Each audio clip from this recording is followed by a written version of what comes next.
The concept of house spirits, or guardians, was a common thread throughout all European mythology and folklore. The origin of these spirits can be traced back to the Lares of ancient Rome. The Lares were spirits thought by some to be the spectral form of great heroes or ancestors that have returned to aid or guide their descendants. These entities were known as household gods or guardians of the hearth. The worship of these minor deities was said to bring peace and prosperity to the home. In medieval Europe, these once grand spirits now occupy a far less gracious position. No longer minor gods, but now small, peaceful goblin-like creatures that aided in housework and served the family of the home they occupied. In Scotland, this creature was known as the Brownie.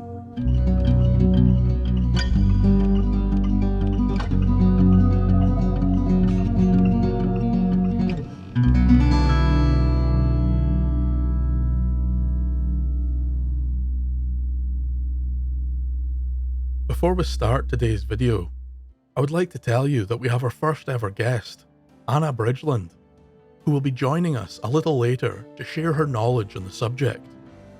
Anna runs a wonderful YouTube channel where she covers folklore and mythology from around the world. I will leave the link to her channel in the description and would appreciate it if you would check out some of her amazing content. Now let's get into the video. Brownies, or brownies as they were sometimes called, are an incredibly difficult subject to cover, since there's an unfathomable abundance of information on them, and all of it seems to be quite contradictory, so you may have to bear with me. The appearance of the brownie tends to vary from tale to tale. Some say they appeared as a stout man with long flowing hair and could move in complete silence. Others say the brownie was a small, meek being with a wrinkled face and thick, shaggy brown hair, from which it takes its name. Sir Walter Scott refers to the creature as an elf or fairy, but far less malevolent or mischievous. Even King James I made note on the brownie in a book concerning the occult known as demonology. There he describes the house spirit as a foul devil who would haunt its unwilling victims. Although King James's view on fairies in general was extremely hostile, which would become apparent during his reign. Someone who very much disagreed with the old king was folklore collector George Henderson, who in 1856 suggested that brownies may have been commissioned by the Christian God to relieve the burden placed upon mankind and aid them in their daily labour. But there are not many who saw the brownies in this way. More commonly, they were thought to be spirits of peace, related in some form to the people of the Mound, the Doinishi, or gods of old. The brownie comes in many forms, and has been categorised into many subgroups throughout Scottish history. Some were called the Little Brown Men, and spent all of their time protecting and tending to the needs of animals and woodlands. Others, called Gruagach, aided farmers in the herding of sheep. In some tales, angered or mistreated brownies would become evil spirits, named boggarts, but that's a tale for another time. The classical Scottish brownie was said to spend most of its day hidden away in the remote recesses of old houses which they inhabited.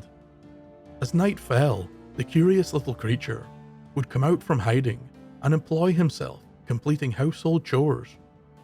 They would sweep the floors, milk the cows, churn the butter, and generally be a great help. The brownie did not work for payment, but simply for the joy and peace they gained from the work. The brownies were happy, helpful spirits. Although it was well known that brownies were very easy to offend. According to many tales, the brownie would leave the household and never return if offered reward or payment for its services, which it found to be highly disrespectful. In one story, a brownie takes great offence from being thanked for its hard work. Another was offended when a family gave it a name. This meant that living with a brownie could be very tricky for the family, since each individual house spirit would seem to have a unique list of possible offences. It was common for a brownie to be dressed in horrible, stained rags, or in some cases wear no clothes at all. The creature never had much care for clothing or their appearance. It was a well-known fact that neither blankets nor clothes should ever be given to a brownie, as it will cause them to leave the service of the house forever. No one is entirely sure why the brownie must leave upon being gifted these items, and in some tales, the creature seems as if it was compelled to leave by some otherworldly force. This leads us to our first tale. Near the town of Dollar, there sits a farm by the name of Bog Hall, and on this farm there lived a brownie. This particular brownie was said to possess a great strength and could turn his hand to almost any household task. He would feed on oats steeped in warm water and slept on a rough pile of straw in the corner of a barn. Each night he would work tirelessly for the family who lived on the farm, and they were known to have much love and respect for their cheery helper. But one year there was a terrible winter. The snow lay deep all around the fields, and the bitter frost froze the rivers and streams. It was at this time that the farmer's wife, fearing for the health of the friendly brownie, laid down some thick woolen blankets upon the straw pile. When the brownie saw the blankets, he was struck with a look of despair and called out, "To leave my old haunts, all my heart is sair, but the wife gave me blankets, she'll see my name ere.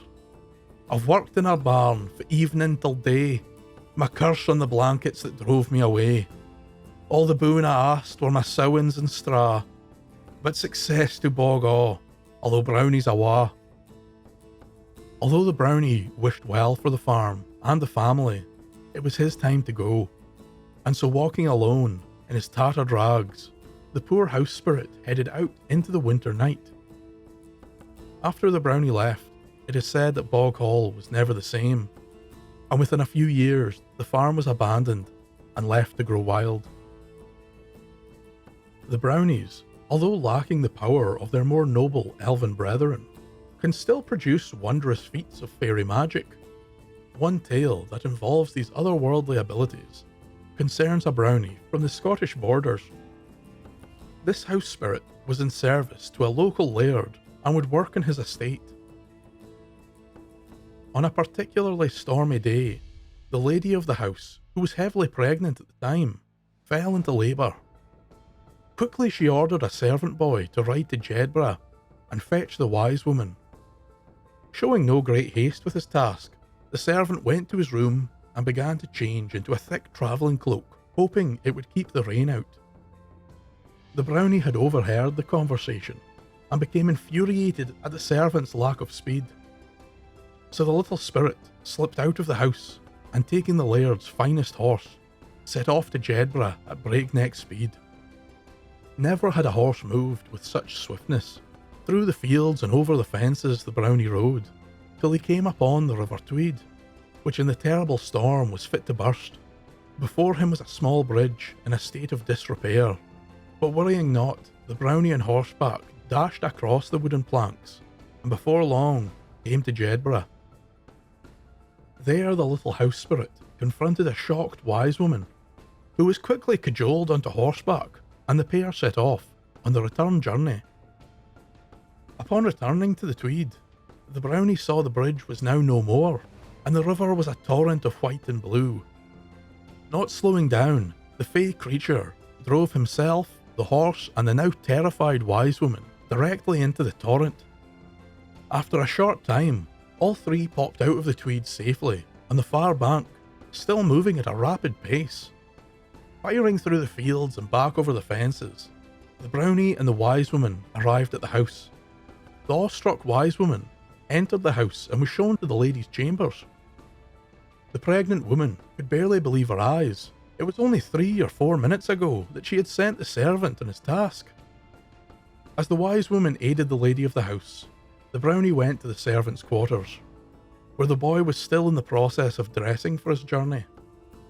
The brownie unleashed upon the boy, calling him all the names under the sun, and gave him a well-deserved thrashing with a wooden switch for his idleness.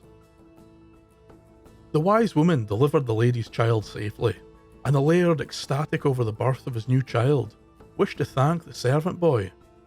But the wise woman relayed her tale of the harrowing journey. The laird then decided to reward the brownie for his amazing feat. He sent for his tailor and had him fashion a wonderful green cloak of the finest wool. The brownie accepted the gift with some resistance, but upon trying the coat on, he could see the time and thought that was put into crafting such a wonderful item. He thanked the laird for the gift and wished him all the best, but the brownie would now have to leave his service. It is said that this specific brownie told the family that he was returning to the realm of the Fae, where he would rejoin his brethren. Not only could the brownies use the powers of the Fae, but they were also quite good at spotting curses and evil spells. In one tale recorded by storyteller Betsy White, there lived a brownie who had a hideous appearance. The brownie was greatly feared by all the residents of the village, except for a local miller and his wife, who had taken pity on the creature and judged it not for its appearance. They would leave out milk and oats for the brownie, and eventually the spirit began helping the couple run the mill. Later in the year, the miller's wife became pregnant, and the brownie aided in her care. For many months he waited on the woman, but long after the due date, the miller's wife was still pregnant. She had become very ill, and the child should have been born many days ago. Sooner or later, both the woman and the child would die. The miller and his helper were at a loss. Each day was spent searching for some answer to their ills. It was on one of these days that the brownie overheard the miller's mother claiming to have cast a wicked spell on her daughter-in-law. It turned out that she was very much against the marriage and hoped her dark curse would kill the poor woman and the child. The brownie, shocked, suddenly thought of a plan. Quickly, he ran up to the mother and congratulated her on becoming a grandmother, informing her that the miller's wife had given birth to a healthy child. The enraged woman thanked the creature, but quickly dismissed him and sped out of the village, trying to conceal her obvious anger. The brownie, using his natural talent for stealth, followed the evil woman deep into the woods, where he came upon a small wooden hut. The brownie watched as the woman slammed her fists hard on the door, which seemed to open by itself. As the angered mother tore into the hut, the brownie crept to the window and saw inside the mother shouting at an old crooked woman thought by many in the village to be a witch. From his hidden vantage point, the little spirit heard all of the conversation. The mother had purchased the services of the witch and was granted many evil charms and cursed items that would end her daughter-in-law's life.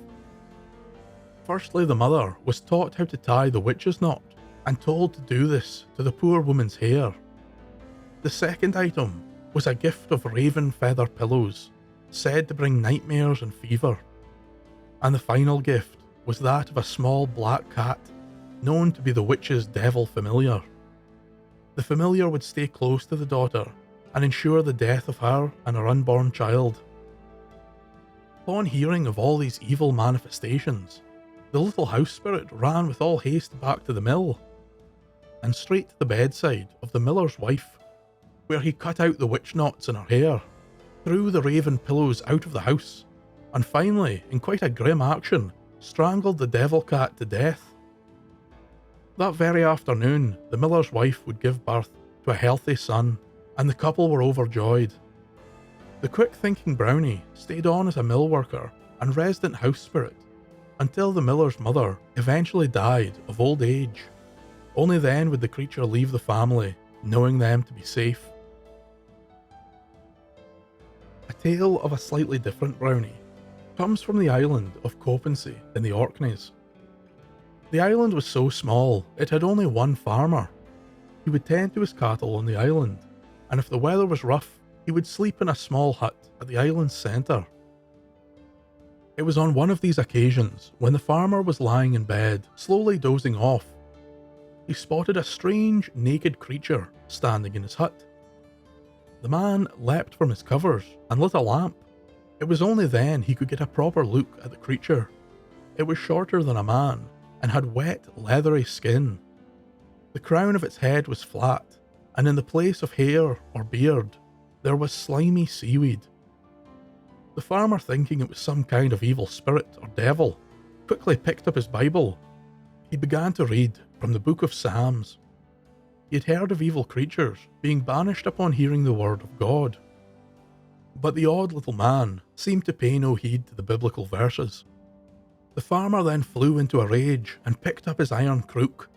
He began to lash out at the creature, but upon seeing its fear and reluctance to fight back, he stopped and sat in the bed and thought. It was then he noticed that the creature was trying to tell him something. Through various hand gestures and poorly spoken words, the odd creature told the man his name was Hubo, and that he lived in the sea and always had. But now Hubo would like to stay on land and would happily work for his keep. The farmer agreed to the Brownie's proposal, and for many seasons, Hubo would live on the island and tend the cattle, while the farmer would live on the mainland, tending to another herd. Every now and then, the farmer would head to the island to bring food and check in on his Brownie apprentice. Over the years, the pair became great friends. Later on in his life, the farmer married a woman from the mainland and very much wished to introduce her to his oldest friend. The farmer prepared his wife for the shock of meeting the creature, but far from being fearful of the Brownie, the farmer's wife became very fond of Hubo and his kindly nature. It was this fondness that drove the woman to create a wonderful blue cloak and hood for the creature. She hoped it would keep him warm and also shroud his unashamed nudity. When she gifted the items to the Brownie, she received quite the unexpected reaction. Poor Hubo howled in despair and called out, "Hubo's gotten cloak and hood, so Hubo can do no more good." With this, the odd little fellow rushed out into the darkness and disappeared beneath the sea waves, never to be seen again. The farmer, very much saddened by the loss of his good friend, went on to live a long and happy life with his new wife on the island. These tales may give you the impression that all Brownies were opposed to receiving gifts, but that's not quite true. Some Brownies would rejoice in gifts of milk or honey. Others required the promise of food to begin their service. On the island of Colonsay, the villagers would pour milk into a small hole in the ground where a Brownie was known to live. In payment for this milk, the creature would help the islanders with farming when the seasons were difficult. This is not an ancient custom, or even one from the 17th century.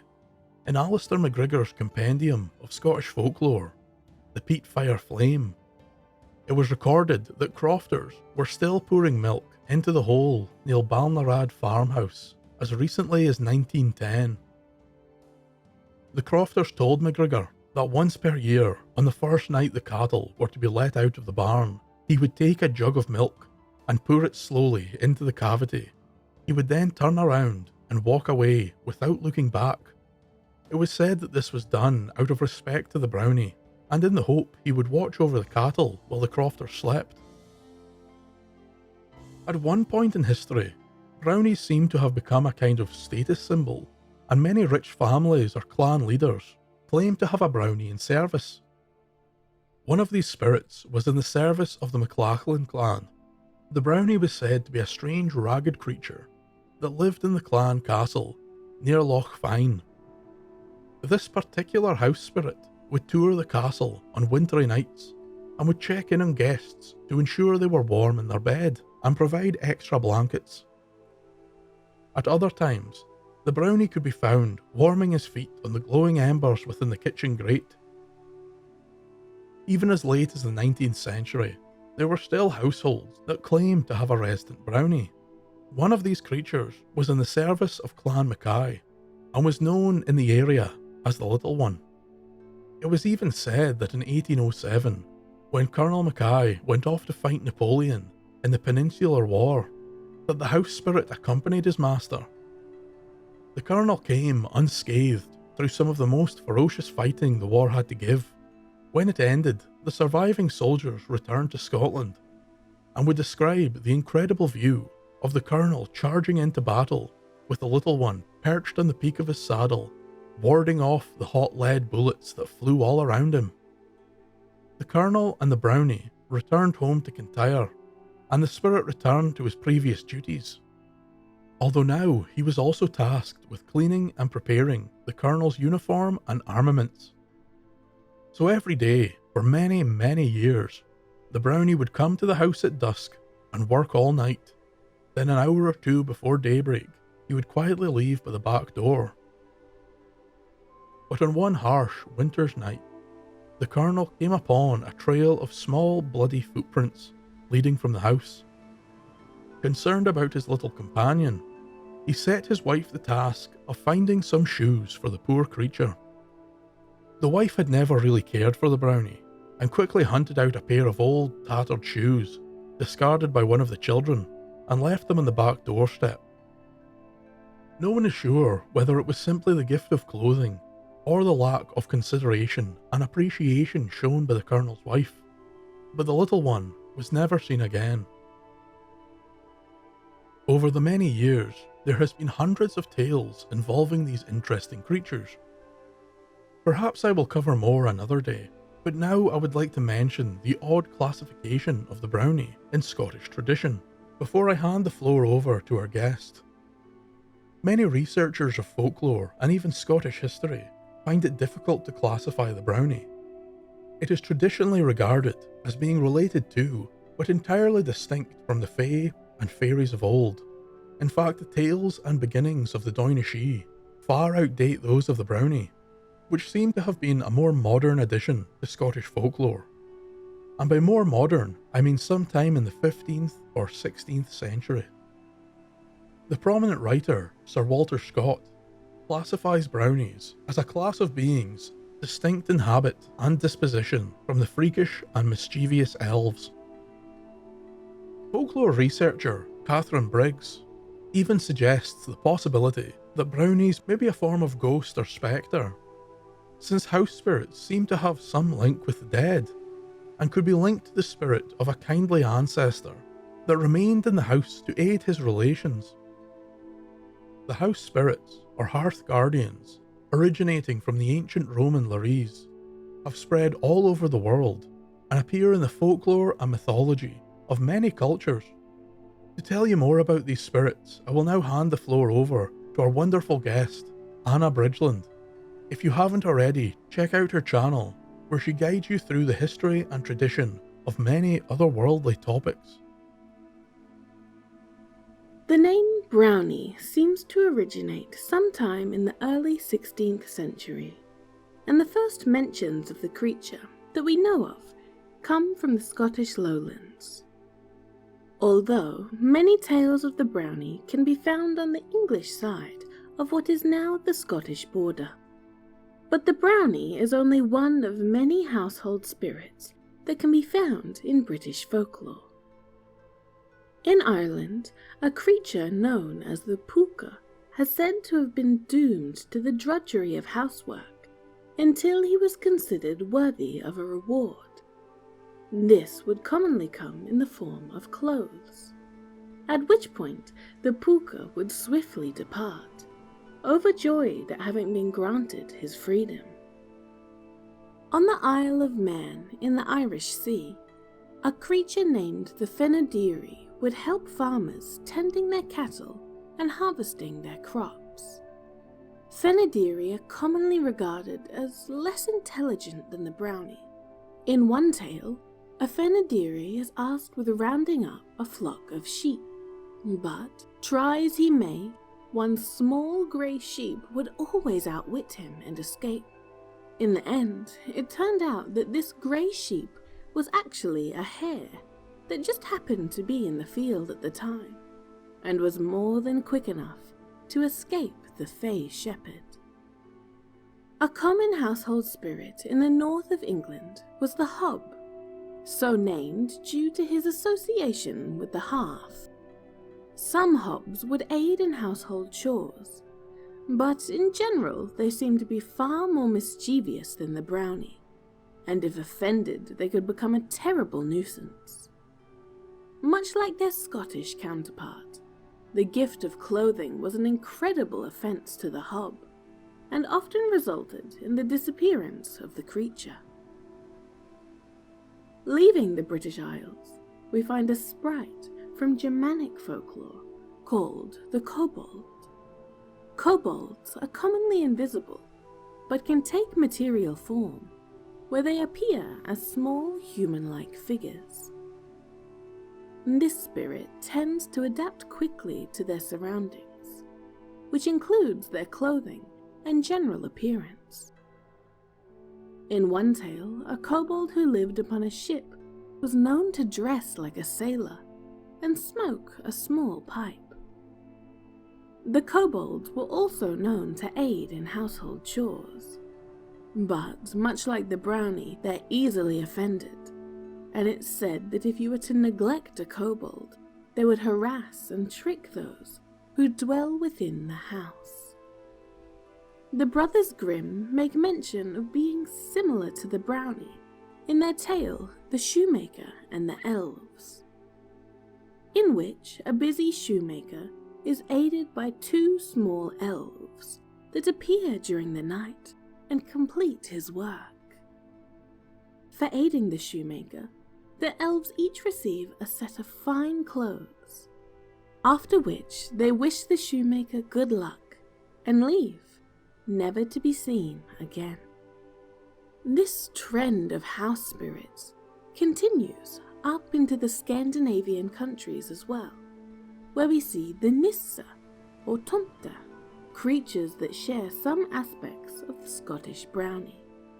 But there's a creature from Old Norse mythology that may relate to one of the tales mentioned in this video. That creature is the Hogbui, which means mound dweller. It was said to be a small yet helpful goblin that lived in the hills and mounds of Norway. This tradition of the Hogbui was carried to Orkney and Shetland, where it would mix with the Scottish folklore, and the creature became known as the Hogboy or Hogboon. At one time in the history of the Scottish Islands, all of the hills were said to be occupied by their own Hogboon. One tale from that time even claimed that a Hogboon lived in the Neolithic cairn known as Maeshowe, inland of Orkney. This spirit would protect and tend the ancient burial site. However, in some other versions of the story, the Hogboon was actually the spirit of a dead man buried within the cairn. It seems very likely that the strange Brownie from the Orcadian island of Copenhagen that went by the name of Hubo was in fact not a Brownie at all, but a Norse Haubui, which sounds very similar to the name Hubo.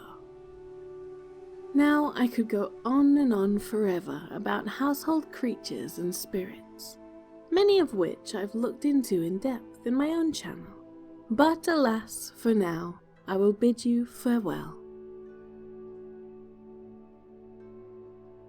So why were these spirits so prevalent in the old world, and what purpose did these tales serve?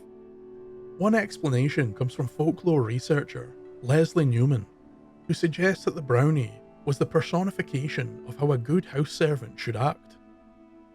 Since the concept of a Brownie was so well known at the time, belief in these house spirits was exploited by both the master and the servant. Workers and servants would commonly blame mishaps, breakages, and other faults in their work on an ill-tempered Brownie who had not been respected by the master. This would cover the servant's own shortcomings and communicate to the master that he should treat his workers better. On the other hand, the master of the house would employ stories of the Brownie in order to convince their servants to work hard and act appropriately. In many tales, Brownies would punish servants who were not pulling their weight or were giving the house a bad name. In all, the Brownie has become an intrinsic part of Scottish folklore, and no true Scottish home is complete without a helpful little spirit. Thank you for listening. And also, I would like to give another big thank you to Anna for helping with this video.